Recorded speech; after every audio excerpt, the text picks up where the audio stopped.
तो आज हमारे साथ मिलिट्री मंत्रा पे है एक्स मरीन कमांडो ओंकार सिंह शेखावत, जिन्होंने इंडियन नेवी में 15 साल सर्विस दी है एज अ मरीन कमांडो, जिसके अंतर्गत उन्होंने काफी सारे ऑपरेशंस भी किए हैं।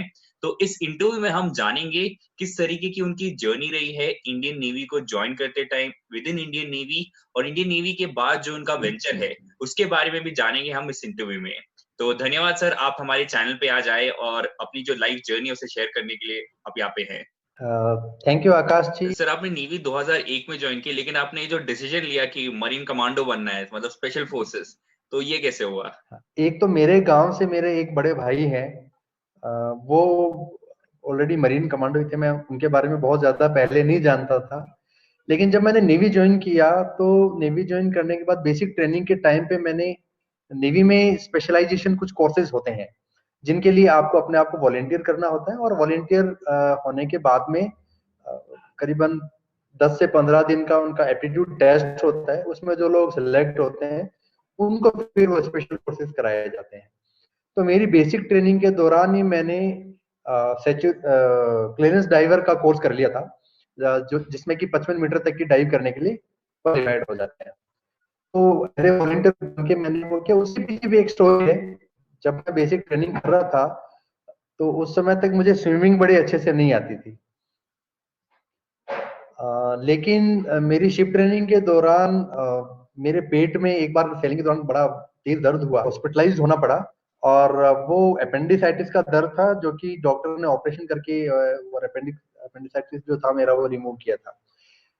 उसके बाद मुझे जब मैं कोचीन पहुंचा तो मुझे थोड़ा समय मिला वहां पे। मैं एक कोर्सेज में नेक्स्ट कोर्स के साथ मुझे ज्वाइन करना था। उस दौरान मैं काफी लोगों से मिला जो ऑलरेडी ड्राइवर थे, कमांडो थे, और उनकी जो लाइफस्टाइल थी उसने मुझे बहुत प्रभावित किया, उनके काम ने, और उनके लाइफ टाइम अपने सर्विस के एक्सपीरियंस जो वो लोग शेयर करते थे उससे मुझे बड़ा अच्छा लगा। और वो एडवेंचर जो था उस मरीन कमांडो फोर्स का और डाइविंग कैडर का, उसने मुझे अट्रैक्ट किया। तो उस समय फिर मैंने स्विमिंग सीखी और फिर मैं वॉलंटियर बना। मैंने फिर सबसे पहले डाइविंग कोर्स किया। डाइविंग कोर्स करने के बाद में जब मेरी पहली पोस्टिंग जहाज में हुई तो जो जहाज के हमारे एग्जीक्यूटिव ऑफिसर थे वो कमांडो थे, मरीन कमांडो थे। तो उनका भी काफी इन्फ्लुएंस रहा। वो एक तरीके से मेरे रोल मॉडल रहे शुरुआती दिनों में। मैंने उनको कहा कि मुझे भी कमांडो बनना है, तो फिर उन्होंने मेरे लिए चिट्ठी लिखी कि ठीक है, आप अगर वॉलंटियर होते हो तो फिर आपको भी कमांडो कोर्स करना चाहिए। उसके बाद में फिर मेरा कमांडो कोर्स आया और कमांडो कोर्स में वॉलंटियर होकर फिर मैंने कमांडो कोर्स भी किया। ओके, अच्छा। सर, आप हमें थोड़ा सा बता पाएंगे कि अगर कोई मरीन कमांडो बनना चाहता है तो कुछ फेजेस होंगे, जैसे कि आपने डाइविंग स्कूल का बताया, फिर उसके बाद शायद अभिमन्यु में गए होंगे, फिर आप पैराट्रूपर स्कूल में गए होंगे आगरा में। तो जी। प्रोसेस अगर आप हमें बताएं कि कैसा होता है जर्नी। देखिए, इंडियन नेवी में मरीन कमांडोज बनने के लिए अलग अलग स्ट्रीम्स हैं, अलग अलग एंट्रीज हैं। तो जो लोग बेसिक ट्रेनिंग करने के दौरान मरीन कमांडो फोर्स को ऑप्ट करते हैं या मरीन कमांडो फोर्स जो ज्वाइन करना चाहते हैं, उनके लिए बेसिक ट्रेनिंग के दौरान एप्टीट्यूड टेस्ट कंडक्ट करवाए जाते हैं। और उनमें जो लोग सिलेक्ट होते हैं उनको सबसे पहले डाइविंग स्कूल में, क्योंकि मरीन कमांडो मतलब जो पानी के समुद्री कमांडो है, तो उनके लिए डाइविंग तो बेसिक रिक्वायरमेंट है, उनको डाइविंग तो सबसे पहले आनी ही चाहिए। तो उनका सबसे पहला फेज जो होता है वो डाइविंग स्कूल का फेज होता है। तो डाइविंग स्कूल में उनको एक शिप डाइवर कोर्स होता है जो कि करीबन 2.5 महीने का होता है, और एक क्लियरेंस डाइवर्स कोर्स होता है जो 6 से 8 महीने की ड्यूरेशन का होता है। तो ये दोनों कोर्स उनको करवाए जाते हैं। तो जो लोग बेसिक ट्रेनिंग में वॉलेंटियर होते हैं, जिनका सिलेक्शन हो जाता है उसमें, उनको क्लियरेंस डाइवर्स कोर्स करवाया जाता है। और क्लियरेंस डाइवर बनने के साथ साथ में वो उसी फेज के कंटिन्यूएशन में फिर वो कमांडो का जो फेज है, जैसे आपने आईएनएस अभिमन्यु का नाम लिया, अभी कमांडो ट्रेनिंग के लिए एक अलग से यूनिट बनी है। ऑलमोस्ट उसको मेरे हिसाब से 8 से 10 साल हो गए हैं, NSWTTC के नाम से है। वो पहले अभिमन्यु में ही थी, पर अब वो गोवा शिफ्ट हो गई है। तो उनका फिर वो जो कमांडो फेज जो है वो गोवा में होता है। वो भी करीबन 6 से 8 महीने का पूरा दौर है। और उसमें भी कुछ लोग जो सेलेक्ट होते हैं उनको फिर एडवांस कोर्स भी करवाया जाता है उसमें, जिसमें एडवांस डेमोलेशन और चैरियट फेज वगैरह भी होते हैं। तो ये तो दो फेज है जो नेवी के साथ में होते हैं। उसमें डाइविंग स्कूल जो कोचीन में है वहां उनकी डाइविंग की ट्रेनिंग होती है, और उसके बाद में कमांडो की ट्रेनिंग उनकी अभिमन्यु और NSWTC गोवा दोनों जगह मिला के होती है। उसके बाद में और भी अलग अलग कोर्सेज हैं, जैसे पैरा ट्रूपर स्कूल जो आगरा में है, तो वहां पे पैरा जंपिंग का बेसिक स्टैटिक लाइन जो कोर्स होता है वो होता है। उसके बाद में कुछ लोगों को फ्री फॉल में जो वॉलेंटियर होते हैं या जिनका सिलेक्शन किया जाता है यूनिट की तरफ से, वो फिर आगरा आते हैं फ्री फॉल कोर्स करने के लिए। और नेवी की भी खुद की एक टीम है जो कि फ्री फॉल के कोर्सेज करवाती है, फ्री फॉल की ट्रेनिंग देती है। सो उस टीम के साथ में भी मार्कोस जो बने हुए मार्कोस जो होते हैं वो फ्री फॉल कोर्स भी करते हैं। तो इस तरीके से ट्रेनिंग जो है एक इस पर्टिकुलर स्पेशल फोर्स में सतत एक प्रक्रिया है जो कि लगातार चलती रहती है। ऐसा नहीं है कि आपने सिर्फ बेसिक ट्रेनिंग कर ली है तो उसके बाद आप ट्रेनिंग से मुक्ति पा जाते हैं, ऐसा नहीं होता है। सर्विस के दौरान भी और यूनिट्स में रहते हुए भी ट्रेनिंग का एक शेड्यूल बना हुआ होता है जिसको सभी फॉलो करते हैं, और ऑपरेशनल कमिटमेंट के साथ साथ ट्रेनिंग में भी सब इन्वॉल्व होते हैं, सो दैट जो जो नई नई इक्विपमेंट्स आ रहे हैं, नई नई चीजें आ रही हैं, या ऑपरेशंस के दौरान और जो भी डेली टू डेली लाइफ में जो एक्सपीरियंसेस होते हैं उनको हमारे सारे के सारे जितने एक्टिविटीज होती हैं उनमें इनकलकेट किया जाता है टाइम टू टाइम। और सभी लोग ट्रेनिंग में इन्वॉल्व होने की वजह से अपडेट रहते हैं नए नए प्रोसीजर्स के साथ में, नए नए इक्विपमेंट्स के साथ में, और जो भी एडवांसमेंट होते रहते हैं उसके साथ में। Okay. तो ट्रेनिंग एक सतत प्रक्रिया जो चलती रहती है। सर आपने ट्रेनिंग के बारे में जो बताया तो मैंने सुना है उसमें कुछ हेल्थ वीक भी होता है जिसमें मतलब आपको सोने नहीं दिया जाता है, लेकिन बहुत बहुत स्ट्रगल रहता है उसको अगर पार करना होता है, तो उसके बारे में अगर आप बताएंगे कि कितना प्रेशर रहता है और किस तरीके से आपने उसको हैंडल किया।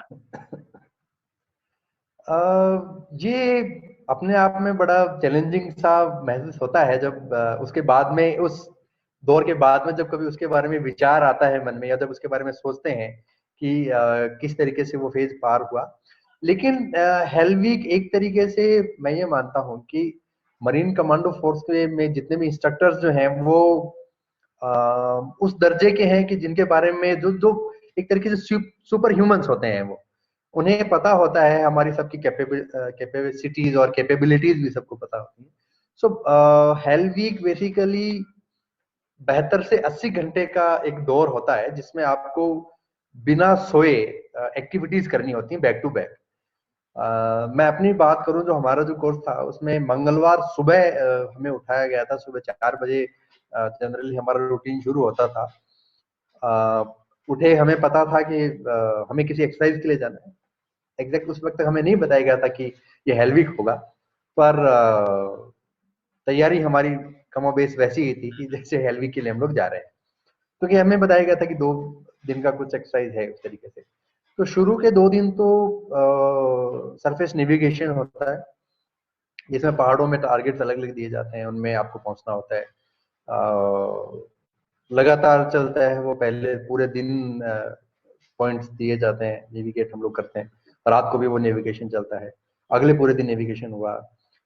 फिर उसके बाद जो नाइट होती है उसमें नाइट में सी नेविगेशन होता है। फिर उसके जो अगला दिन होता है जिसको हम तीसरा दिन कहेंगे, तीसरे दिन में फिर पूरे दिन सी स्विमिंग होती है और बहुत सारी एक्टिविटीज होती रहती है।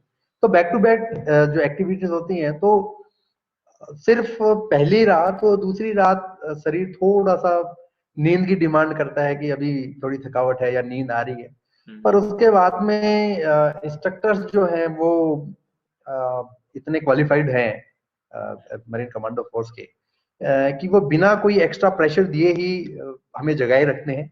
और मतलब दूसरे दिन के बाद तो ऐसा महसूस ही नहीं होता कि मुझे नींद भी आ रही है क्या।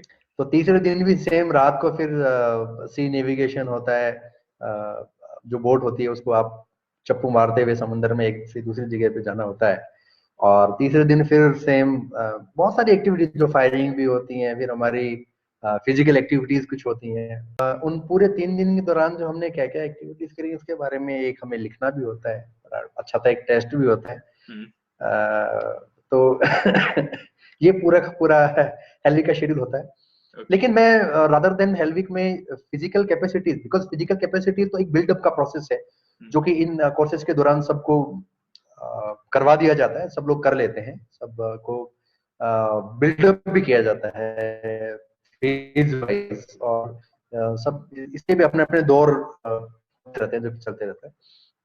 लेकिन फिजिकल कैपेसिटी से ज्यादा ज्यादा हेल्विक जो है वो मेंटल एबिलिटीज और मेंटल कैपेसिटीज जो है ना उनको परखने का और उनको डेवलप करने का एक माध्यम है, जिसमें कि ये देखा जाता है कि जो भी सोल्जर एक कमांडो बन रहा है वो स्ट्रेस को किस लेवल तक मैनेज कर सकता है। तो ये एक बेहतर से 80 घंटे का एक टेस्टिंग पीरियड होता है। और जो भी स्ट्रॉन्ग, मतलब मैं तो ये कहता हूँ कि जो भी कमांडो बनता है सब उस दौर को पार करके आते हैं, तो उतनी टफनेस सबके अंदर आ चुकी होती है। तो एक बहुत इंपॉर्टेंट और बहुत ही एडवेंचर से भरा हुआ ये दौर होता है। तो सर एज अ मार्कोस हम बोलते हैं स्पेशल फोर्सेस, उसी तरीके से एयरफोर्स में गरुड़ है, आर्मी में पैरास है, तो ऐसी कौन सी चीजें जो इनको स्पेशल बनाती है? स्पेशल मैं ये कहूंगा कि फिजिकल एक्यूमेंट तो होता ही है, पर उससे ज्यादा जो है वो आपका नेवर टू से डाई एटीट्यूड जो है वो इनको स्पेशल बनाता है।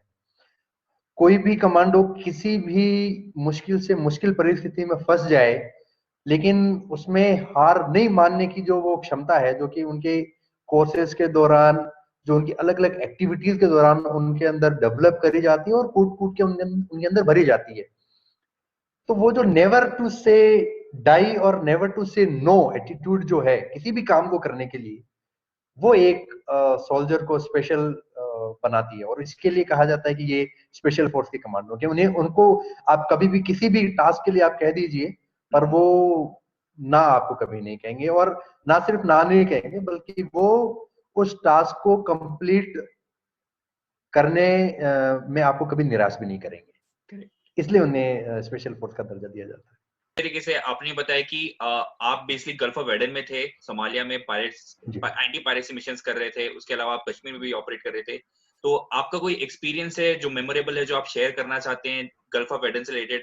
शायद आपको कमेंडेशन भी मिला था उसके लिए, तो उसकी कोई स्टोरी आप सुना सके हम सबको। जी, गल्फ ऑफ एडन 2011 में मैं था वहां पे, और ये 4 महीने का लंबा टेन्योर था। गल्फ ऑफ एडन अपने आप में बड़ी चैलेंजिंग सी जगह है, और स्पेशली मरीन कमांडोज के लिए।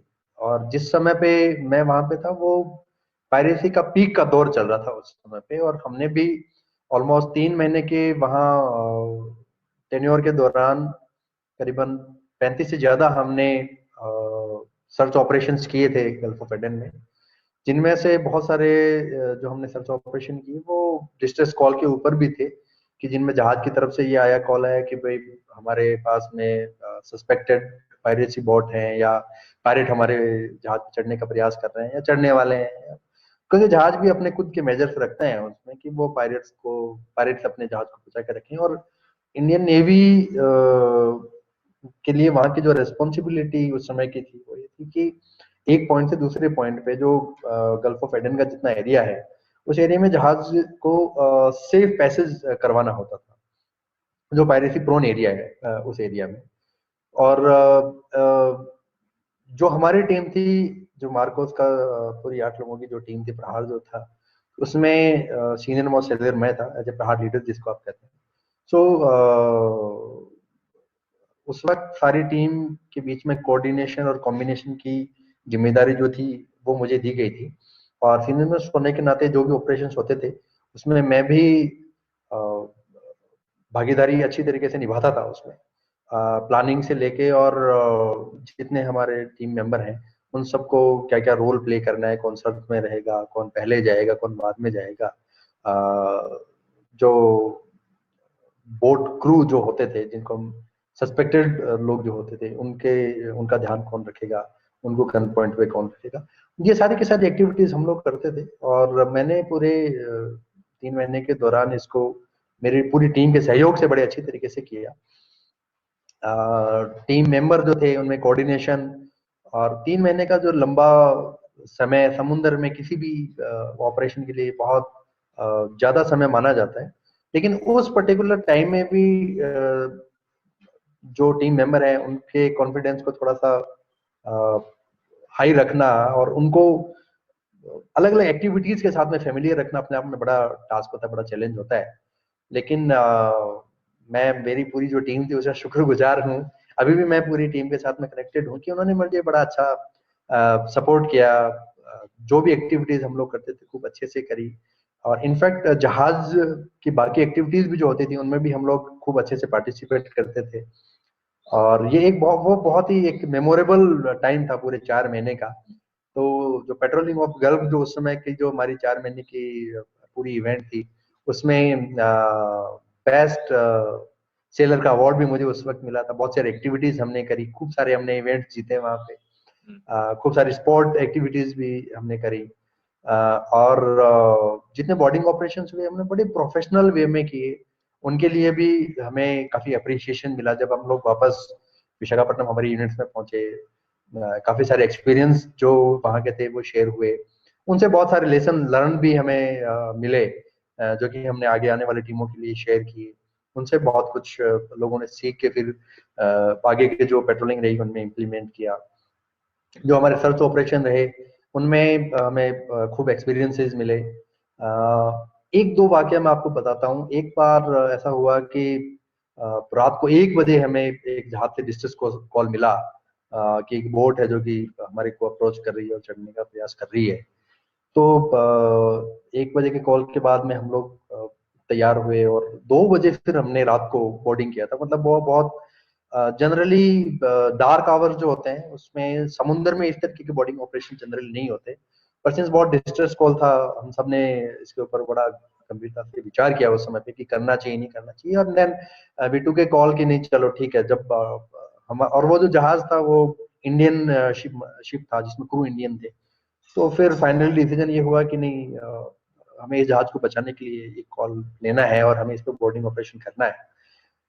तो हमारी बोट लॉन्च हुई, हमने रात को 2 बजे फिर वो सर्च ऑपरेशन शुरू किया और हमने बैक टू बैक 4 बोट उस दौरान हमने सर्च करी। तो वो सर्च ऑपरेशन रात को 2 बजे से लेकर और सुबह 7 बजे तक वो ऑपरेशन चला था। उसमें हमने 3 बोट अलग अलग बोटें हमने सर्च करी थी और हमने फिर वो जो जहाज जो था उसको हमने बचाया था, जिसमें फिर जो बोट जो उनको अप्रोच करके और चढ़ने का प्रयास कर रही थी उससे हमने फिर जहाज को बहुत सक्सेसफुली हमने उसको बचा लिया था। और वहां से हमें काफी भारी मात्रा में असला भी हमने बरामद किया था।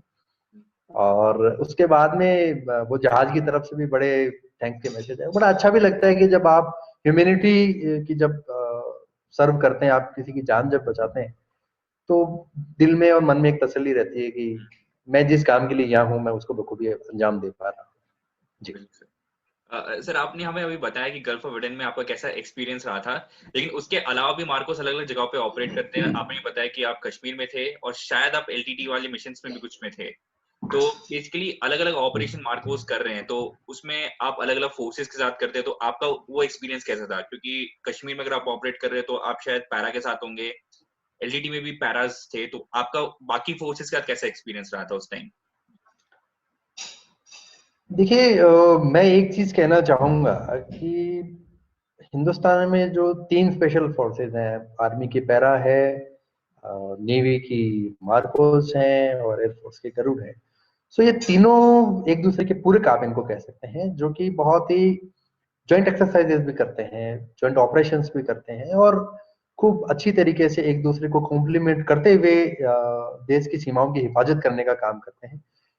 तो अगर ये कहा जाए कि सबके अपने अपने दायरे हैं, सबके अपने अपने रोल्स हैं, तो बहुत ही बेहतर ये शब्द होंगे। मैंने पैराज के साथ में जे.एंड.के में भी ऑपरेशन किया है, अंडमान में भी कुछ एक्सरसाइजेज हमने आर्मी के पैरा के साथ में की है। गरुड़ के साथ में मुझे कुछ बहुत ज्यादा काम करने का मौका नहीं मिला। क्योंकि जिस दौर में मैं जम्मू कश्मीर में रहा वहां पे उस वक्त गरुड़ डिप्लॉय नहीं थी। उसके बाद में वो लोग डिप्लॉय हुए हैं वहां पे। लेकिन आगरा में गरुड़ के काफी सारे लोगों के साथ में, गरुड़ के काफी कमांडोज के साथ में हमारा इंटरेक्शन हुआ है, उनसे खूब बातें हुई हैं, उनके साथ में हमने जंप्स वगैरह भी किए हैं। तो सबका बहुत ही अपना यूनिक स्टाइल है। मेरा सबसे बढ़िया एक्सपीरियंस पैरा के साथ में एक एक्सरसाइज अंडमान निकोबार में हमने करी थी, उसमें रहा। और मैं एक चीज को बहुत स्पेशली यहाँ मेंशन करना चाहूंगा कि उस पूरी टुकड़ी में एक बार ऐसा हुआ था रात के समय पे कि हम लोग जब वापस हमारे बेस को जब अप्रोच कर रहे थे, तो पैरा के दो लोग थे जो कि उस वक्त जो हमारा कमांडो बेस था उसमें रुके हुए थे। उन दो लोगों को वो ये जज नहीं कर पाए कि जो आ रहे हैं वे हमारे आदमी हैं या वो किसी एनिमी फोर्स के लोग हैं। तो उन्होंने जितना सामान हमारे कमांडो बेस का था, उनको इतने छोटे समय में, इतने कम समय में उन्होंने उस पूरे सामान को इतना अच्छी तरीके से कैमोफ्लेज करके छुपा दिया कि मतलब जितने लोग हम लोग थे उस एक्सरसाइज में, सब लोग घायल हो गए उस पूरे की। वो जो स्पीड जो उनकी थी और जो जिस बेहतरी के साथ उन्होंने वो काम किया था, वो मतलब मैं आज भी अगर उसको सोचूं तो मुझे लगता है कि वो एक तरीके से इम्पॉसिबल सो टास्क था कि अगर 10 लोग मिलके भी वो काम नहीं कर सकते थे जो उन दो लोगों ने उतने कम समय में कर दिया। तो अम, ऐसे स्पेशल मौके आते हैं, ऐसे स्पेशल दौर आते हैं जिस वक्त आप आउट ऑफ बॉक्स भी जाके कुछ कर लेते हो, और फिर जब आप कभी उसके बाद में काम होने के बाद जब उसके बारे में सोचोगे तो आपको लगेगा कि ये कैसे हुआ, मतलब ये मैं कैसे कर पाया। ऐसे बहुत से दौर आते हैं, और ऐसे बहुत से दौर मैं मानता हूँ कि हर कमांडो के जीवन में आते हैं। लेकिन इन सबके पीछे जो हार्ड वर्क और जो हार्ड एफर्ट जो उन्होंने ट्रेनिंग के दौरान किए हैं, ट्रेनिंग के दौरान जो उन्होंने सीखा है, उसका बहुत बड़ा रोल होता है। ओके। जी। सर आपने बताया कि आपने अलग अलग जगह पे ऑपरेट किया है, तो सर आपका फेवरेट वेपन कौन सा था वैसे?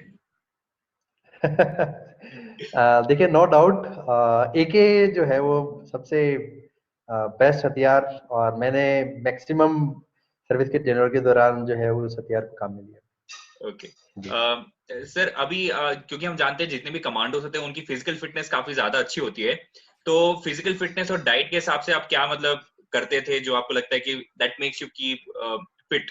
तो वो कौन सी चीजें थी जो आप करते थे? सबसे पहला तो मरीन कमांडो फोर्स की या बाकी और भी फोर्सेस की आप बात करें तो स्पेशल फोर्स के जितने लोग हैं उनका एक शेड्यूल है जिसको वो फॉलो करते हैं। रोज सुबह उठ कर उन्हें फिजिकल एक्सरसाइज करनी होती है, जिसमें 8 से 10 किलोमीटर की रनिंग नॉर्मल डेज में भी होती है। कभी कभार एंड्योरेंस रन भी होते हैं जो 15 किलोमीटर से 20 किलोमीटर के भी होते हैं। वीकली बेसिस पे या फोर्टनाइट बेसिस पे ऐसी एक्टिविटीज जो है चलती रहती हैं। उसके बाद में सिंस हम लोग समुद्री कमांडो है, मरीन कमांडो जो है, तो हमारे लिए हर हफ्ते सी स्विमिंग होती थी, जो कि 1 नॉटिकल माइल से लेके और करीबन 2 ढाई से 3 नॉटिकल माइल तक की भी स्विमिंग शेड्यूल के हिसाब से जो हमारी ट्रेनिंग टीम होती थी उनकी तरफ से प्लान की जाती थी। और उसको गमोबे सारे ही कमांडोज उस पूरे के पूरे शेड्यूल को फॉलो करते हैं। उसके अलावा जो अलग अलग एक्टिविटीज है, जैसे हमारे वेपन है, तो भांति भांति के वेपन जो है उनका इस्तेमाल किया जाता है, अलग अलग ऑपरेशंस और अलग अलग सर्कमस्टांसेस होते हैं उनके हिसाब से। तो उन सब वेपन्स और इक्विपमेंट्स के साथ में फेमिलराइजेशन के लिए भी एक्टिविटीज जो होती है, ट्रेनिंग प्रोग्राम जो होता है वो चलता रहता है। दिन में वो एक्टिविटीज होती हैं, उनको उनको सब लोग फॉलो करते हैं। तो वो ये पूरा का पूरा जो सिस्टम है, ये पूरा का पूरा जो शेड्यूल है, वो सभी कमांडोज को बड़ा फिट रखता है और एंगेज रखता है, जिसमें फिजिकल और मेंटल एबिलिटी और कैपेबिलिटीज है वो सारी की सारी हमेशा ब्रशअप होती रहती है। आप हमेशा अपने इक्विपमेंट के साथ फेमिलराइज होते हो, आपको पता होता है कि मेरे इक्विपमेंट की क्या कंडीशन है, क्या स्टेट है, ताकि जिस वक्त इमिडिएटली जब आपको जरूरत पड़े तो आपका इक्विपमेंट आपके ऊपर भरोसा कर सके, और आप अपने इक्विपमेंट के ऊपर भरोसा करके और आपका जो काम है, आपका जो उस समय की सिचुएशन उसके खिलाफ, उसके अगेंस्ट में आप एक्ट कर पाए। ये सारी सारी एक्टिविटी चलती हैं। उसके साथ साथ डाइट की जहां तक बात है, तो मरीन कमांडो स्पेशली मैं बात करूंगा कि बड़ी हेल्दी और बड़ी भरपूर डाइट हम लोग हमेशा फॉलो करते हैं, जिसमें राशन की जहां तक बात करूं तो एक स्पेशल कैडर के नाते और थोड़ा सिंस जो हमारी फिजिकल एक्टिविटीज और मेंटल एक्टिविटीज जो ज्यादा होती हैं उसके बिहाफ पे हमें राशन भी थोड़ा अलग से मिलता जो है। तो ड्राइविंग भी हम लोग जब रेगुलर बेसिस पे करते रहते हैं तो उसके हिसाब से जो राशन एक्स्ट्रा मिलता है जिसमें बटर और प्रोटीन और आपके कार्ब्स और इन सब चीजों को मेंटेन रखने के लिए जो राशन मिलता है उसके हिसाब से बड़ी हेल्दी लाइफस्टाइल हमने हमेशा जी है और बड़ा हेल्दी हमेशा हमने अपना खाने पीने का रूटीन भी रखा है और ये दोनों चीजें एक दूसरे को कॉम्प्लीमेंट करती हैं कि सिंस हम हेल्दी खाते हैं और हम हेल्दी लाइफस्टाइल जीते हैं तो उस वजह से बड़ा बैलेंस बना रहता है हमेशा। सर जब हम मरीन कमांडो की बात करते हैं तो काफी सारे बैचेस हमने देखे इंटरनेट पे, जैसे कि एक मार्कोस का बैच होता है, एक डाइवर बैच होता है, तो उसके बारे में आप कुछ बताएंगे कि क्या है इसका मतलब, इनका मीनिंग क्या होता है? हाँ, तो देखिए जो आप मरीन कमांडोज का जो बैच देखेंगे तो उसमें वो बेसिकली 3 डायमेंशनल वे को दर्शाता है कि हम एक ऐसी फोर्स है जिसको कि आप हवा से समुद्र में फेंक सकते हैं और फिर वो समुद्र से जाके और लैंड ऑपरेशंस भी कर सकते हैं। सो एक तरीके से कहा यह जाता है कि मरीन कमांडो फोर्स हिंदुस्तान की अकेली ऐसी फोर्स है जो कि तीनों जगह पे ऑपरेट कर सकती है। बिकॉज मरीन कमांडोज में जो आपके फ्री फॉल और एयर एक्टिविटी से रिलेटेड भी जितनी भी चीजें हैं वो सारी की सारी इन हाउस है। हमारे खुद की ट्रेनिंग की लिए भी टीम है जो कि फ्री फॉल के और जंप्स वगैरह के, उसके अलावा समुद्र में जितनी भी एक्टिविटीज होती हैं, चाहे आप सीक्यूबीज एट सी की बात कर लें, चाहे आप शिप इंटरवेंशन की बात कर लें, चाहे आप एंटी पायरेसी ऑपरेशंस की बात कर लें, तो ये सारी की सारी जितनी एक्टिविटीज हैं उनका वास्ट एक्सपीरियंस जो मरीन कमांडोज फोर्स को है समुद्री फोर्स होने के नाते, तो वो अपने आप में यूनिक है और अपने आप में अद्भुत है। और हर साल इसकी पूरे के पूरा दायरा कैपेबिलिटीज जो वो बढ़ती जा रही है, जो अपने आप में बड़ा अच्छा विषय है, अपने आप में बड़ी अच्छी बात है। सेम इसी तरीके से जब हम लोग लैंड ऑपरेशंस की मैं बात करूं तो लैंड ऑपरेशन हम लोग जो anti terrorist anti militancy operation जो जे में है, तो वो वहां पे हम लोग लैंड में ऑपरेट करते रहते हैं। और वहां पे भी स्पेशली अगर आप देखेंगे तो जो बुलर लेक जो है, जो काफी बड़ी एशिया की मीठे पानी की सबसे बड़ी झील है, उसके साथ लगते जितने भी इलाके हैं, पहाड़ी इलाका भी जो है वहां पे भी काफी लंबे समय से, ऑलमोस्ट मैं कहूंगा कि 20 साल से ज्यादा समय हो गया वहां पे ऑपरेट करते हुए, इनफैक्ट सॉरी 25 साल के आसपास हो गए हैं समय। तो वहां का भी जो एक्सपीरियंस है वो हर मरीन कमांडो को एक्सपीरियंस मिलता है। तो ये सारे के सारे एक्सपीरियंस जो हैं तीनों जगहों के, तो ये अपने आप में मरीन कमांडो फोर्स जो है ना उसको यूनिक बनाते हैं कि वो तीनों जगह ऑपरेट कर सकते हैं। दूसरा जो वो डाइविंग का जो बैच है वो समुद्र की गहराइयों को नापने के लिए है।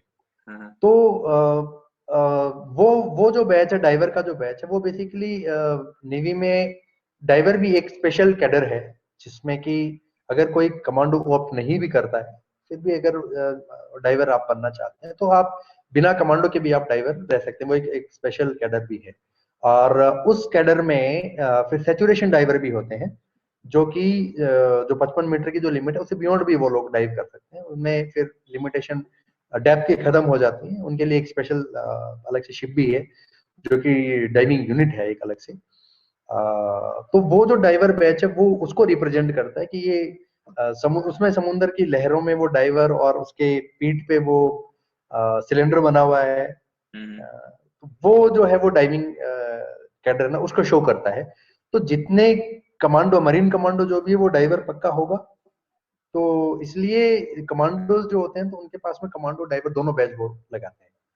इसका मतलब उनके पास में ये दोनों के दोनों स्पेशल क्वालिफिकेशन जो है वो 3 डायमेंशनल स्पेशल ऑपरेशंस में भी ऑपरेट कर सकते हैं और वो डाइवर भी हैं जो समुद्र की गहराइयों को भी नाप सकते हैं अपनी क्वालिफिकेशन के हिसाब से। ओके, सर आपका खुद का भी एक वेंचर है धरती अमृत एग्रो हेल्थ, तो उसके बारे में हमें थोड़ा जी बताएंगे ताकि ऑडियंस को समझ में आए कि क्या कर रहे हैं आपके इसके अंतर्गत बेसिकली। जी। सो देखिए, मैं सिंस बाय प्रोफेशन डाइवर हूँ, कमांडो हूँ, तो मुझे एक हेल्दी लाइफस्टाइल के बारे में बड़ा अच्छे से पता है कि उसके क्या मायने होते हैं किसी के भी जीवन में। और ऑक्सीजन जो है, जो एयर है, जो प्योर एयर है, उसका हमारे जीवन में क्या रोल है, तो उसी को ध्यान में रखते हुए मैंने रिटायरमेंट के बाद में कुछ सेक्टर जो हैं जिनको कि मैंने टारगेट किया। तो रादर देन कि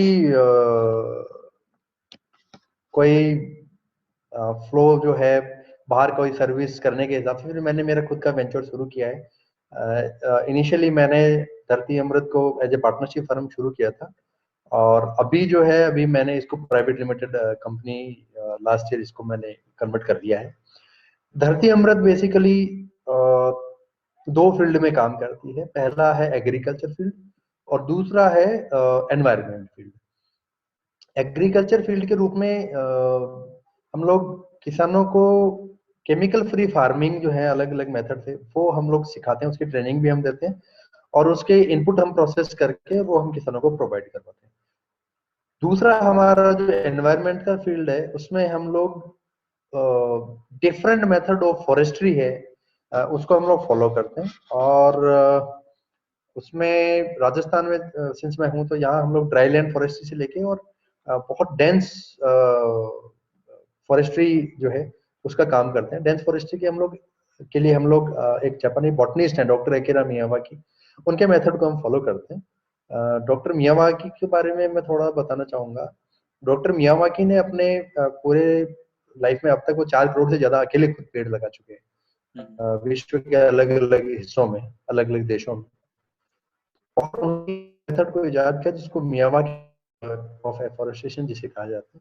हम लोग उस मेथड को फॉलो करते हैं, और 2017 में मैंने ये काम शुरू किया था। तो तब से लेके और अब तक देश के 12 अलग अलग शहरों में हम 25 से ज्यादा मियावाकी जंगल जो है लगा चुके हैं। और अब हम लोग गवर्नमेंट के अलग अलग ऑर्गेनाइजेशन के साथ में भी काम करने की कोशिश कर रहे हैं, डेंस फॉरेस्ट लगाने के लिए, ताकि एनवायरनमेंट सुधरे और हमारी आगे आने वाली जनरेशन के लिए हम लोग कुछ अच्छा दे पाए।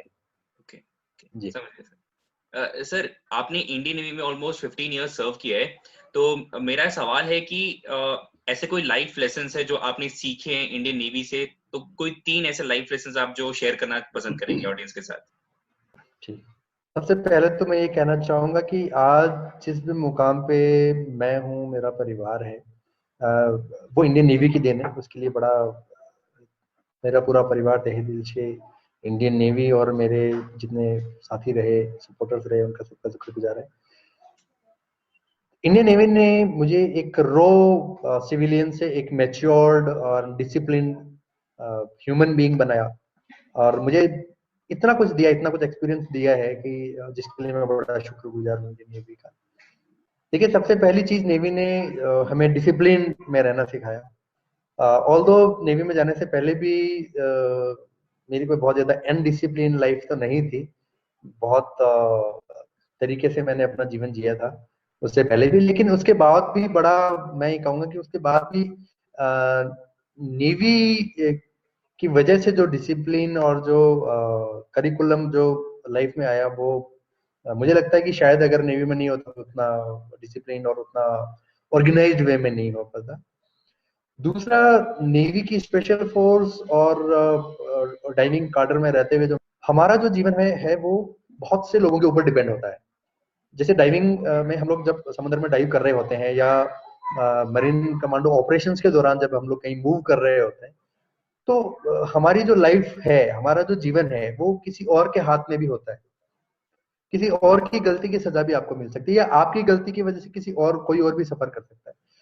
तो ये एक ऐसा पार्ट है जिसको मैंने हमेशा अपने साथ रखा है कि मैं हमेशा ऐसा काम करूं, मैं हमेशा ऐसा कुछ करता रहूं जो, और ऐसा काम कभी ना करूं कि जिसकी वजह से किसी को नुकसान हो। तो अगर आप देखेंगे कि रिटायरमेंट के बाद में भी जो मैंने ये प्रोफेशन चुना है, मैं मानता हूं कि आज हम लोग बात करते हैं कि पॉल्यूशन बढ़ता जा रहा है, खान पान दूषित होता जा रहा है, एनवायरनमेंट खराब होता जा रहा है। पर ये सब कहने के लिए तो सबके लिए है, ये सब हर आदमी कह तो रहा है, पर उसके लिए शुरुआत कौन करेगा? मैं आपको बताना चाहूंगा कि पिछले 5 साल में मैं इस फ्रंट पे बड़ा स्ट्रगल कर रहा हूँ कि लोग मुझे कहते हैं कि what about your future career, कि अब आप जीवन के उस दौर में हैं जहाँ की उम्र, मैं 33 साल में रिटायर हुआ, अभी मैं 38 साल का हूँ। ये वो दौर होता है जब हर आदमी बहुत स्टेबिलिटी चाहता है और जॉब फ्रंट पे बहुत सिक्योरिटी चाहता है। लेकिन नेवी ने मुझे वो सिखाया है कि मेरे काम से अगर मेरी सोसाइटी, मेरी कम्युनिटी, मेरे देश और ह्यूमैनिटी का अगर भला हो सकता है, तो मुझे लगता है कि फिर लिवलीहुड तो कहीं से भी मिल जाएगी, किसी को भी मिल सकती है। तो ये जो कॉन्फिडेंस है, ये नेवी की देन है। ये नेवी ने सिखाया है कि अगर आप अच्छा करेंगे तो प्रकृति जो है वो आपका ध्यान हमेशा रखेगी। तो ये एक तरीके से आप बोल सकते हैं कि एक दूसरा पॉइंट है, जो एक आउटकम है पूरी नेवी की सर्विस का और मेरे पूरे के पूरे इस टर्नओवर का। तीसरा आउटकम जो है वो नेवी की मेरी पूरी सर्विस के दौरान मैं परिवार से बड़ा दूर रहा हमेशा। मेरी वाइफ, जब मेरी शादी हुई, मेरे मदर फादर जो है उनसे भी बड़ा लिमिटेड समय के लिए आ पाता था। और मेरी वाइफ भी गवर्नमेंट सर्विस में है, तो हम लोग बहुत कम समय साथ रह पाए। तो एक परिवार की जो इम्पोर्टेंस है, महत्ता जो है ना, वो मुझे बड़ी अच्छे से समझ में आई मेरी पूरी सर्विस के दौरान। और इसलिए अब जो है मैं बहुत कोशिश करता हूँ, बहुत ज्यादा समय जो है वो परिवार के साथ बिताने की कोशिश करता हूँ। और ये 3 इम्पोर्टेंट लेसन है जो मुझे नेवी की सर्विस के दौरान महसूस हुए और मुझे मिले। चाहते हैं कि अगर कोई एस्पिरेंट है, उसको अगर मरीन कमांडो बनना है, तो कैसे प्रिपेयर कर सकते हैं अपने आप को? देखिए, सबसे पहली बात तो ये है कि मरीन कमांडो बनने के लिए, जैसे मैं अपनी बात करूं तो सबसे पहले तो आपको स्विमिंग बड़ी अच्छी आनी चाहिए। और दूसरा, जो आपकी मेंटल एबिलिटीज, मेंटल कैपेसिटीज है ना, वो आपको थोड़ी सी स्ट्रेच करनी पड़ेगी। मतलब नेवर टू से डाई एटीट्यूड जो है ना, वो जो है ना वो बिल्ड करना पड़ेगा आपको। कि आपको एक चीज हमेशा ध्यान रखनी पड़ेगी कि जो इंस्ट्रक्टर्स आपके सामने हैं या जो आपको ट्रेनिंग दे रहे हैं, उनको पता है कि इंसान की लिमिटेशंस क्या होती हैं। वो कभी उन लिमिटेशंस को क्रॉस नहीं करने देंगे, उन लिमिट तक आपको पहुंचने नहीं देंगे। उससे पहले ही वो आपको जज कर चुके होंगे कि यस, नाउ ये इंसानी शरीर की और इंसानी दिमाग की कैपेसिटी है। लेकिन आप अपने, और मैं एक और चीज मैं हमेशा मानता हूं कि इंसान के शरीर की कोई लिमिटेशन है ही नहीं। मैंने एक जगह पढ़ा है कि कोई भी इंसान खुद का सांस रोक के अपने आप को नहीं मार सकता, पर मैंने अपनी आंखों के सामने इस चीज को झूठ होते हुए देखा है। मेरे एक दोस्त हैं, जब हम लोग एक कोर्स, चैरियट कोर्स जब हम कर रहे थे, उस दौरान एक हाइपर वेंटिलेशन नाम से एक एक्सरसाइज होती है जिसमें आपको बहुत लंबी सांस रोक के और पानी के अंदर रुकना होता है, सांस रोक के। तो जिस वक्त हम लोग ये कोर्स कर रहे थे, उस समय तक कुछ 4 या 4.25 मिनट का कोई रिकॉर्ड था कि एक बंदे ने इतनी देर तक अपनी सांस रोकी है, उसके बाद वो बाहर आया है पानी से। लेकिन हमारे उस कोर्स के दौरान, मैं यहाँ मेरे जो फ्रेंड है उनका नाम भी मेंशन करूंगा, राजेश है उनका नाम, राजेश सांगवान। तो उन्होंने 5 मिनट से ज्यादा समय तक उन्होंने अपनी सांस रोकी थी। और ऐसा हुआ था कि उन्होंने जो सरफेस पकड़ा हुआ था, 5 मिनट के बाद में वो हाइपोक्सिया और एनोक्सिया के दौर में चले गए थे, और उनसे वो सरफेस छूट गया था और पानी के अंदर वो जा रहे थे धीरे धीरे नीचे। और उस वक्त महसूस हुआ कि ना अभी ये शायद ये अभी ये ड्रोनिंग वाले केस में आ गए। तो फिर उनको अपने पकड़ के उनको बाहर निकाला, उनको थोड़ी देर फ्रेश एयर में उनको ब्रीथ किया, फिर उनको थोड़ी देर बाद ऑक्सीजन उनको ब्रीथ करवाई, तब करीबन 10 से 15 मिनट के बाद में जाके वो नॉर्मल हो गए। तो वो जो एक लिमिटेशन जो कही जाती है, नॉर्मल लोगों के लिए कही जाती है कि सांस रोक के भी आदमी अपने आप को मार नहीं सकता, तो मुझे लगता है कि वो स्पेशल फोर्स और जब आदमी उस लेवल पे जब पहुंच चुका होता है तो वो ये सब दायरे खत्म हो जाते हैं, फिर आदमी एक अलग मोड में और अलग दौर में प्रवेश कर जाता है जहाँ ये किताबों में और आम लोगों के द्वारा जो लिखी गई धारणाएं हैं उनको भी झूठ साबित कर सकता है। तो मैं अब ये कह सकता हूँ कि इंसान जो है वो सांस रोक के भी अपने आप को मार सकता है। ये मैंने प्रत्यक्ष अपने आंखों के सामने देखा है।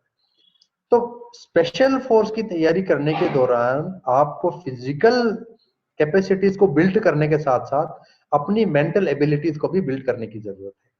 अगर आप एक्सपीरियंट हैं तो आपको खूब अपनी डाइट बड़ी हेल्दी रखनी चाहिए, आपको खूब अच्छी तरीके से कसरत करनी चाहिए, अपने शरीर को फिट रखना चाहिए, आप खूब एंड्योरेंस रन आप कर सकते हैं, आप लॉन्ग रन आप कर सकते हैं। मैं कहूंगा कि आप एटलीस्ट 15-20 किलोमीटर तक का रन आप देखेंगे आप किस पेस के साथ में कर सकते हैं, किस ड्यूरेशन के साथ में आप कर सकते हैं। इससे ज्यादा मुझे आप स्विमिंग बड़ी अच्छी चीज, आप जहाँ कहीं पे भी हैं, आप अगर पॉसिबिलिटीज आपको मौका मिलता है तो आप स्विमिंग सीखें, ताकि जब आप शुरू करेंगे, जब आप उस दौर में पहुंचेंगे तो आपको बहुत कम स्ट्रगल होगा, आपको कम तकलीफ होगी और आपको आप बहुत जल्दी ट्यून अप हो जाएंगे उस पूरे के पूरे जो दौर है और जो पूरा का पूरा शेड्यूल है उसको फॉलो करने के लिए। ओके सो सर पहले तो sir thank you for your service and big salute to all the marine commandos. Sir मैं ये पूछना चाहता हूँ दैट एज एन एस्पिरेंट अभी तो so how can I accumulate mental toughness in my daily life like अगर मैं अभी भी देखूं तो अगर एकेडमी के लिए भी प्रिपेयर कर रहा हूं तो उसके लिए भी मेंटल टफनेस जरूरी है लाइक फिजिकल तो होता ही है बट जैसे आपने बोला मेंटल टफनेस होना काफी जरूरी है। तो उसके लिए कोई टिप्स हैं कि सेल्फ मोटिवेशन और मेंटल टफनेस को मैं अपनी डेली लाइफ में कैसे ला सकता हूँ, कोई डिसिप्लिन या कोई रूटीन? जी, अपार्ट फ्रॉम कि स्पेशल फोर्स के एस्पिरेंट को स्पेशल फोर्स ज्वाइन करने के अलावा या उसमें आपको सफलता पानी हो, जीवन की किसी भी गोल को अचीव करने के लिए, किसी भी दौर में आपको सफल होने के लिए आपको बहुत छोटे छोटे गोल बनाने पड़ेंगे, आपको बहुत छोटे छोटे से शेड्यूल्स आपको तय करने पड़ेंगे और उनका जो टाइम पीरियड है उसके बाद में उसको इवेल्युएट करना बहुत जरूरी है कि आप अपने आप को कहाँ पाते हैं। मैं एक एग्जांपल आपको ये देना चाहूंगा। अगर आप एकेडमिक्स की तैयारी कर रहे हैं, आप फिजिकल की तैयारी कर रहे हैं, तो आप अपना 1 हफ्ते का या 15 दिन का एक शेड्यूल बनाइए और वो 1 हफ्ते में आप अपने गोल्स खुद तय करिए कि मुझे इन हफ्ते में या 15 दिन के दौरान मुझे इतने टॉपिक्स कवर करने हैं या ये टॉपिक मुझे टच करने हैं, इस लेवल तक मुझे तैयारी करनी है। अपार्ट और फिजिकल की जो मैं बात करूं तो फिजिकल में आप अपने गोल्स खुद तय करिए कि आज सपोज मैं ये कहूंगा कि आप ये तय करिए कि 5 किलोमीटर की दौड़ है वो आप कितने समय में आप पूरी करते हैं, या 5 किलोमीटर आप कितने दिन अगर आप अभी 2 किलोमीटर दौड़ पाते हैं फिर आपको लगता है कि अभी मेरा शरीर थोड़ा हाँफने लगा है या मैं इससे ज्यादा नहीं कर सकता, थोड़ी क्रैम्प आने शुरू होते हैं, वो कैपेसिटीज को आप बढ़ाइए। आप ये तय करिए कि मैं अगर आज मैं 2 किलोमीटर दौड़ पा रहा हूँ तो मे भी शायद मैं 5 किलोमीटर दौड़ने में मुझे 10 दिन का समय लगेगा। तो वो 10 दिन का जो या हफ्ते भर का, 10 दिन का या 15 दिन का जो शेड्यूल है उसके बाद में आपको खुद को इवेल्युएट करना बहुत जरूरी है। वो इवेल्युएशन जो सेल्फ इवेल्युएशन जो है ना वो आपको बहुत मदद करेगा आपके गोल जो है उनको अचीव करने के लिए। तो ये छोटे छोटे इवेल्युएशन बहुत मायने रखते हैं, बहुत इंपॉर्टेंट होते हैं किसी भी जर्नी में, किसी भी यात्रा जो है ना उसमें सफलता पाने के लिए। सबसे पहले अगर आप मरीन कमांडो एस्पिरेंट अगर होना चाहते हैं तो सबसे पहले आपको इंडियन नेवी की एंट्री जो है वो लेनी होगी। उसके लिए बहुत सारे तरीके हैं, बहुत सारे वेज हैं। सबसे पहले आप उनको टारगेट रखिए। उसके साथ साथ आप हल्की फुल्की आपकी जो फिजिकल जो है, आपकी स्विमिंग है जो मैंने पहले बताया, उसकी आप तैयारी रखिए। बहुत ज्यादा उसमें परेशानी आपको नहीं आएगी क्योंकि जब आप नेवी में एंटर करके और जब आप नेवी की किसी भी तरीके की जब आप ट्रेनिंग कर रहे होंगे तो आपके फिजिकल कैपेबिलिटीज जो है उनको ऑब्वियसली वैसे भी ट्रेनिंग के दौरान भी वहां पे आपको बढ़ाया जाएगा। और अगर आपने पहले आप फिजिकल दौर से आप टच में हैं तो आपको बहुत ज्यादा परेशानियां उस वक्त नहीं आएंगी। वहां पे पहुंचने के बाद में आपके जो इंस्ट्रक्टर्स हैं, जो आपका ट्रेनिंग स्टाफ है, वो आपकी कैपेसिटी को खूब बढ़िया से बिल्ड भी कर देगा उस दौरान जब आपके एप्टीट्यूड चल रहे होंगे, जब आपकी स्क्रीनिंग चल रही होंगी, तो कोई बहुत ज्यादा समस्या नहीं आएगी। पर इस वक्त जो है आपको बहुत छोटे टारगेट बना के उनको अचीव करने का जो शुरुआत अभ्यास है वो आपको करना चाहिए। Okay. जी चिराग, कि कोई अगर डिफेंस एस्पिरेंट है तो कभी कभी वो फेल हो जाता है, नहीं ज्वाइन कर पाता आर्म फोर्सेस, तो उसके लिए आप क्या मतलब सजेस्ट करना चाहेंगे कि क्या मोटिवेशन हो सकता है टुवर्ड्स लाइफ, क्योंकि हर किसी को फेलियर तो फेस करनी पड़ती है, तो उसके लिए आप क्या कहना पसंद करेंगे? देखिए एक चीज मैं हमेशा मानता हूँ और मानता रहूंगा और वो सच भी है। डॉक्टर एपीजे अब्दुल कलाम जो हमारे पूर्व राष्ट्रपति थे, उनके बारे में भी है कि वो एनडीए में सेलेक्ट नहीं हो पाए थे और उस वक्त उन्होंने बड़ी हताशा में अपना जीवन जो है उसको खत्म करने का भी विचार कर लिया था। लेकिन मैं ये मानता हूं कि अगर कुदरत प्रकृति एक रास्ता अगर आपके लिए बंद कर रही है तो उससे बड़ा प्रकृति आपसे कुछ चाहती है। तो अगर आप किसी एक जगह पे अगर अनसक्सेसफुल हो रहे हैं तो आप ये मान के चलिए कि ये अंत नहीं है, ये सिर्फ एक शुरुआत है। और ये प्रकृति जो है ना वो उसने आपको किसी इससे भी और बड़े काम के लिए उसने नियुक्त रिजर्व रखा हुआ है या नियुक्त करना चाहती है प्रकृति आपको। तो आपको सिर्फ और सिर्फ जो आपके सतत प्रयास जो है वो लगातार कंटिन्यू रखने चाहिए और कोशिश जो है वो लगातार करते रहना चाहिए। प्रकृति कभी भी किसी भी क्षण इशारा कर सकती है कि मे भी शायद वो रास्ता आपके लिए नहीं होए तो कोई दूसरा रास्ता आपके लिए है। और जिस चीज को आप अपनी मंजिल मान बैठे हैं हो सकता है उससे कोई बेहतरीन प्रकृति ने आपके लिए पहले से तैयार रखा। सर आपने अपना टाइम दिया हमें, यहाँ पे ऑलमोस्ट 1 घंटा हमने बात की है, सो धन्यवाद सर आपके टाइम के लिए। और मैं आशा करता हूँ आपने जो चीजें बताई हैं तो काफी सारे जो लोग सुनेंगे तो वो काफी मोटिवेट होंगे, उनको समझ में आया किस तरीके से हमारी जो आर्म फोर्सेस है वो वर्क करती है। तो धन्यवाद अगेन सर, आप हमारे साथ आए यहाँ पे इस इंटरव्यू के लिए, तो thanks lot sir. Thank you Akash ji. और मैं सभी व्यूअर्स को भी बहुत बहुत धन्यवाद बोलना चाहूंगा और मेरी तरफ से बेस्ट विशेष है सभी को कि आप जो भी अपने जीवन में करना चाहते हैं ईश्वर सबकी मनोकामनाएं सबकी इच्छाएं पूर्ण करे और ईश्वर सभी को कुछ अच्छा कुछ नया अपने इस देश इस समाज और इस ह्यूमैनिटी के करने के लिए प्रेरित करता रहे। धन्यवाद। थैंक यू सर, जय हिंद। जय हिंद। Thank you.